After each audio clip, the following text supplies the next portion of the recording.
चलिए शुरू करते हैं आज का न्यूज। चलिए देखिए, पहला देखिए, scientists find that a bacteria tricked a wasp to get rid of its. अच्छा, वेस्प मतलब क्या होता है? ततैया समझते होंगे आप लोग, उसी को बोलते हैं। अब देखिए इसमें क्या किया।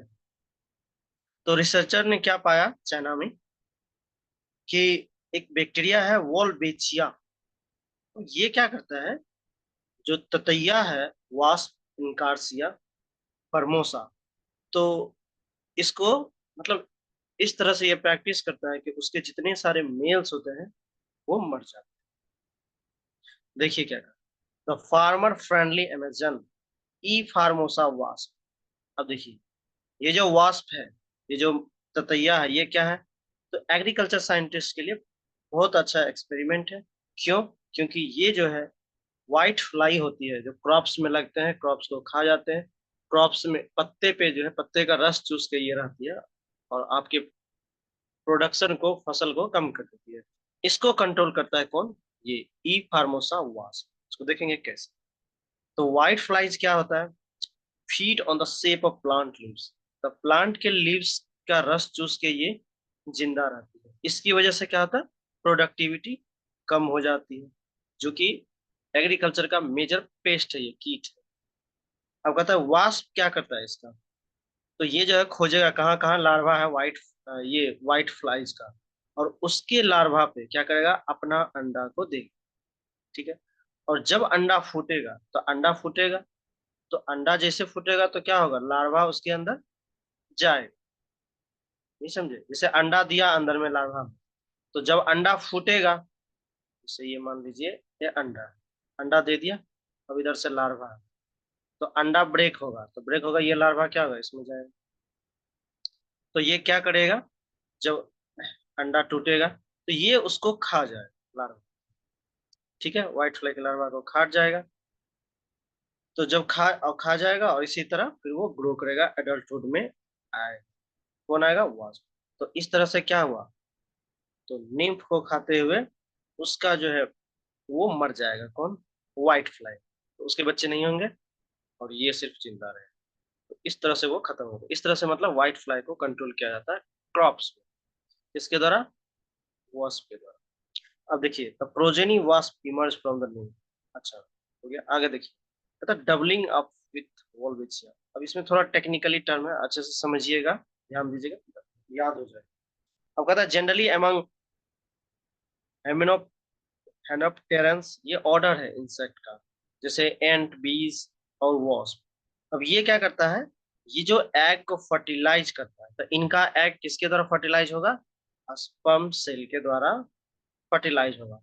और उसके बाद जब फर्टिलाइज हो जाएगा, तब डेवलप करेगा ये फीमेल्स बॉडी इनसाइड। फिर उसके बाद क्या कहता है, कहता है कि while fertilised eggs develop into, sorry, unfertilised.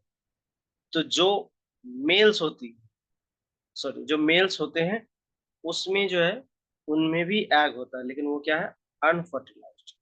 चलिए आगे देखिए, the mails contain only one set of chromosome. तो जो मेल होता है, उसके पास कितना क्रोमोसोम का सेट होता है? एक सेट होता है। और वो कहाँ से आता है? Drive from the egg. जो उनके पास एग है, उसी में क्रोमोसोम होता है, और एक सेट होता है। जब एक सेट क्रोमोसोम होता है सेल में, तो उसको बोलते हैं हैप्लोइड। याद है? और फीमेल्स में क्या है? Diploid structure. जैसे ये हुआ एग, तो ये है एन। और इधर जब स्पर्म मिलेगा, तो एन प्लस एन, तब होगा डिप्लॉयड स्ट्रक्चर। या इसी को टू एन भी बोलते हैं। तो फीमेल्स में क्या है? Diploid structure. क्यों? क्योंकि फीमेल्स के पास एग है, उधर से स्पर्म आएगा, तो एन एन मतलब हैप्लॉयड हैप्लॉयड मिलेगा, तो क्या होगा? मतलब टू सेट ऑफ क्रोमोसोम्स। याद रखिएगा, फीमेल्स के पास क्या होती है? Two set of chromosome. अब आगे देखिए, the females use a specialised form of cell.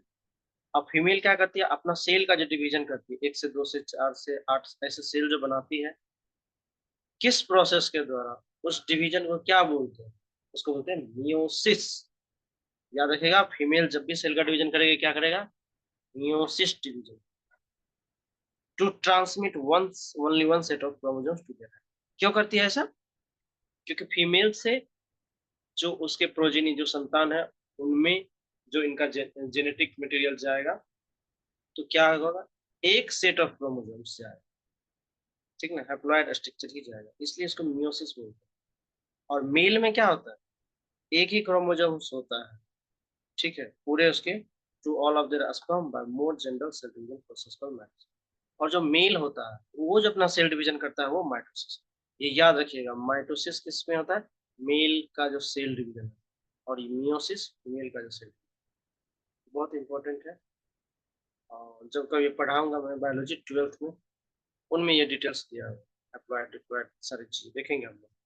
अब कहता है ऐसे your researchers notice that in the wild, तो E formosa was almost never produce. अब यहाँ समझिए कि ई फॉर्मोसा जो है, जो वेस्प है, वो क्या है, वो कभी मेल को प्रोड्यूस नहीं करता, मतलब सिर्फ फीमेल, ठीक है ना। अब कहता है लेबोरेटरी में क्या किया गया, जब फीमेल वॉस्प जो है, जब इस पे छिड़काव किया गया एंटीबायोटिक जिससे टेट्रासाइक्लिन, तो ऑलमोस्ट इसके जो बच्चे हुए 70% क्या थे, मेल ही। तो ये लैब में है, नेचुरल में नहीं। चलिए फिर देखते हैं वॉल बेचिया बैक्टीरिया क्या है। तो इंसेक्ट के एग में भी ये प्रेजेंट होता है, बट स्पर्म में प्रेजेंट नहीं होता है। तो इसका मतलब कि सिर्फ फीमेल ही क्या करेगी, वॉल बचिया को, जो वॉल बचिया है, मतलब अपने ऑफ स्प्रिंग में ट्रांसफर कर सकती, मतलब इस बैक्टीरिया को ट्रांसफर करेगी अपने समय। कौन, फीमेल्स। क्या मेल का कोई रोल है ना, मेल का कोई रोल है। चलिए नेक्स्ट न्यूज देखिए, पॉलिम्स पालिम्सेस्ट के बारे में बात समझते हैं। पॉलिम पालिम्सेस्ट, पालिम्सेस्ट, PAL पालिम्सेस्ट, पालिम्सेस्ट।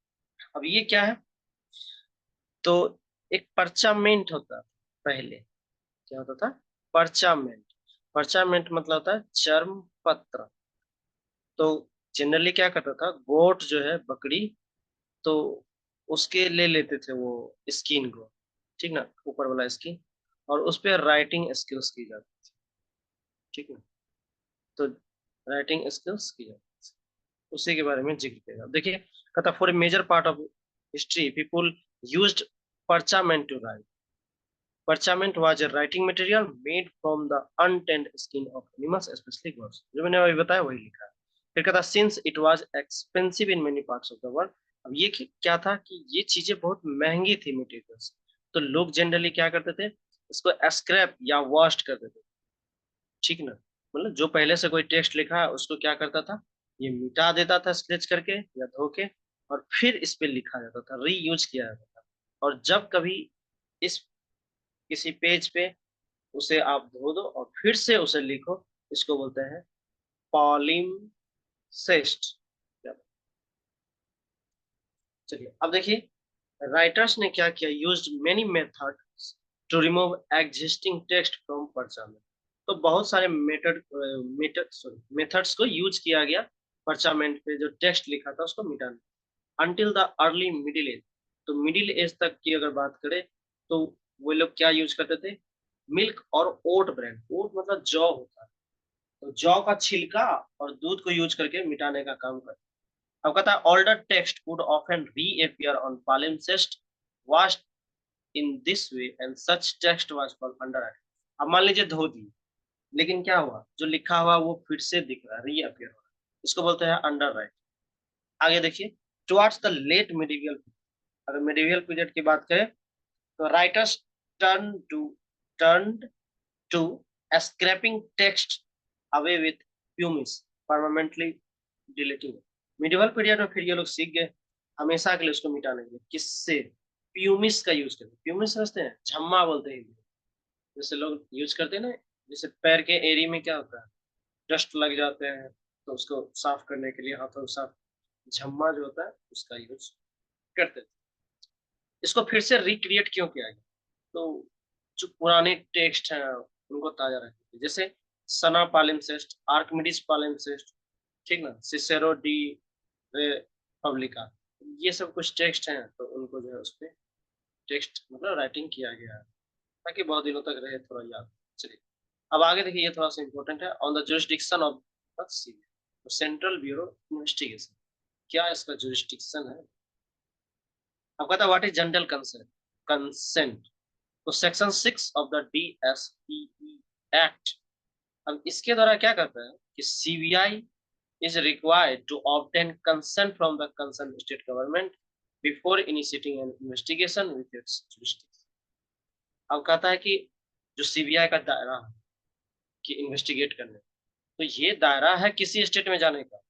अच्छा, प्राइमरी इसका दायरा क्या है? सिर्फ यूनियन टेरिटरी, बाकी स्टेट में भी ये जाके इन्वेस्टिगेट कर सकता है किससे रिलेटेड, तो कोई भी ऑफिसर पे करप्शन का चार्ज लगा है जो सेंट्रल गवर्नमेंट का। तो लेकिन आप कोई भी स्टेट जाओगे इन्वेस्टिगेट करने, आप एज ए सीबीआई ऑफिसर, तो आपको उस स्टेट से परमिशन लेनी, फिर उसके बाद जो है आप स्टेट में इन्वेस्टिगेट कर सकते हैं कहीं। परमिशन का क्या इम्पोर्टेंस है? इसलिए परमिशन चाहिए क्योंकि अगर आप पढ़ेंगे जो 7th शेड्यूल है कॉन्स्टिट्यूशन का, ठीक ना, और उसमें जो स्टेट लिस्ट है, उस स्टेट लिस्ट में पब्लिक ऑर्डर और पुलिस दोनों आते हैं उसी स्टेट लिस्ट, क्योंकि 7th शेड्यूल में दिया हुआ हमारे कॉन्स्टिट्यूशन, इसलिए रिक्वायरमेंट है परमिशन। हम कहता है however no such prior consent is necessary in union territory और रेलवे, तो जो यूनियन टेरिटरी और रेलवे वहां पे किसी कंसेंट की जरूरत, क्योंकि वो खुद सरकार के अंदर हो, जो केंद्र सरकार है। अब कहता है general consent is given by the states to facilitate the agencies seamless investigation into corruption charges against central government employees in their territory। तो कहता है क्या, तो कोई सेंट्रल गवर्नमेंट है, उस पर अगर करप्शन का चार्ज लगा है तो उन्हीं की छानबीन करने कोई भी स्टेट में जा सकते हैं सीबीआई, लेकिन क्या चाहिए? स्टेट की परमिशन चाहिए। 2015 में क्या हुआ, बहुत सारे स्टेट ने ये जनरल कंसेंट देने से मना कर दिया। जैसे आप देखिए, छत्तीसगढ़, झारखंड, केरला, मिजोरम, पंजाब, राजस्थान, तेलंगाना, मेघालय और इन्होंने क्या बोला, सेंटर जो है फेडरल स्ट्रक्चर को गलत तरीके से यूज करता है। अब कहता है कि अगर ये आम सहमति नहीं होगी तो सीबीआई क्या होगा, कोई नया फ्रेश केस नहीं कर पाएगा। ठीक है, चलिए आज के लिए यहीं तक। हाँ अच्छा, देखिए एमसीक्यू, पहला क्वेश्चन देखिए, कहता है what is the name of bacteria that manipulate the gas, तो बैक्टीरिया क्या नाम है, तो वॉल्वेचिया। नेक्स्ट है इसका देखिए, ये क्या होगा, इनकार्सिया फार्मोसा। फिर है कि what role female E Formosa was play in controlling the white flies, क्या होगा, दे lay eggs on white fly में, तो व्हाइट फ्लाई जो है उसके अंडे पे, उसमें उसके लार्वा में अंडा दे देते थे, इसलिए वो व्हाइट फ्लाई क्या है, कंट्रोल हो, ये होगा। चलिए 4 का देखिए, अब इसका क्या होगा, इसका होगा ये। चलिए आगे देखिए, what type of cell division, हाँ यहाँ देखिए, फीमेल जो है किस तरह का उसमें सेल डिवीजन होता है, मैंने बताया था मियोसिस। अच्छा, मियोसिस को एक और चीज भी, मियोसिस को रिडक्शनल डिवीजन भी, ठीक है ना, रिडक्शनल डिवीजन। नेक्स्ट देखिए, why are males haploid, males haploid क्यों है, क्योंकि उसके पास सिर्फ एक ही सेट ऑफ क्रोमोसोम्स। साथ में देखिए, what major agriculture pest to white flies cause productivity losses, किसकी वजह से जी, तो अच्छा किसकी में हुआ, तो ये टमाटो का प्लांट्स दिखाया गया है, टमाटो प्लांट्स और भी बहुत सारे क्रॉप्स जिनमें ये पेस्ट के तरह होता है व्हाइट फ्लाई। नेक्स्ट देखिए, what does CBI stand, central bureau of investigation, intelligence नहीं, investigation. Under which jurisdiction does the CBI operate, किसके अंदर, किस jurisdiction के अंदर सीबीआई आता है, तो ministry of personnel public grievances and pension, C होगा। What does the original purpose of setting of the CBI, तो इसका होगा investigating bribery and governmental corruption. Which law governs the CBI functioning, ये है SPE act 1946। Where is the CBI headquarters, कहाँ पे है, तो न्यू दिल्ली में। What is the primary jurisdiction of the CBI? Primary jurisdiction is the सिर्फ duty. Which department oversees the CVR function? The Ministry of Personnel and Trade. Is the CVR subject to right to information? क्या RTI के अंदर है CVR inquiry? What international organization does the CVI liaise with? तो अब है कि CVI किस और इंटरनेशनल ऑर्गेनाइजेशन के साथ अटैच है? वो है interpole. What is a palimpsest? ये क्या है? A manuscript which erased or copy text, erased text, ये हुआ. Why are palimpsests created? क्यों create किया गया था? So to experiment with different styles. With what materials was commonly used for palimpsest? मैंने क्या बताया था? गोट का यूज किया था, लेकिन अब गोट का एग्जांपल है नहीं, तो इसको बोलेंगे papyrus material. मतलब how did scribes create palimpsest from persimmon? कैसे? तो scraping और washing of the झम्मा से खुरच के मिटाई. What does the term palimpsest mean etymologically? ये क्या है? Free scratch. चलिए यहीं तक था.